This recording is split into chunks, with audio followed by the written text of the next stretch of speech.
In today's video, I'm going to teach you how to create a drop-down whose options depend on another cell or formula in Google Sheets.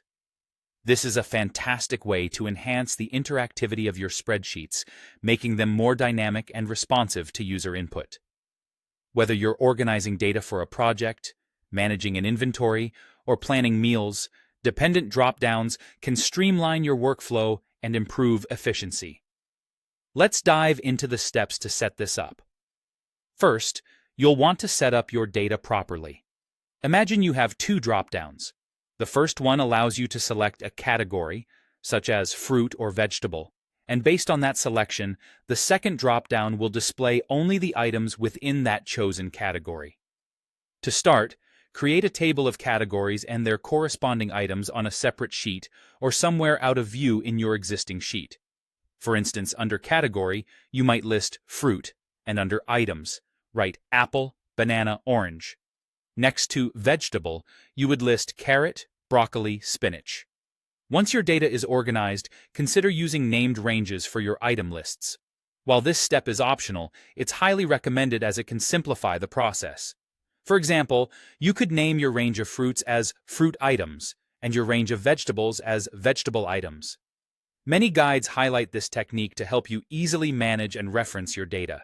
Now, it's time to create the first drop-down for the category. Select the cell where you want this drop-down to appear. Let's say A2. Navigate to Data, and then Data Validation in Google Sheets. In the Criteria section, choose Drop-down from a range, or List from range, and point to the cells containing your categories, like Fruit and Vegetable.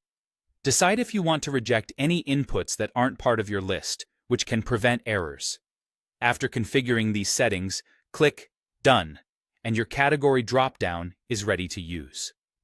Next, let's set up the dependent drop-down for items. Select the cell for this drop-down, say B2. You want the list in B2 to update based on your choice in A2. One effective method involves using a helper sheet with a formula that dynamically picks the correct item list. If you have named your ranges, you could use a formula like each and indirect A2 and items. Alternatively, if you're working with a table of items, a formula such as filter item column, category column equals A2 might be more suitable to filter the correct subset. Once your formula is set up, return to B2, go to Data, then Data Validation once more.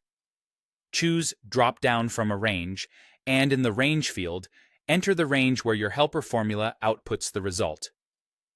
Finally, click Done. Now comes the exciting part, testing it.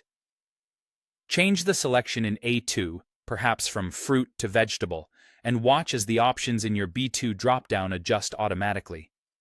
This setup allows you to create a seamless, dependent data selection experience in your Google Sheets.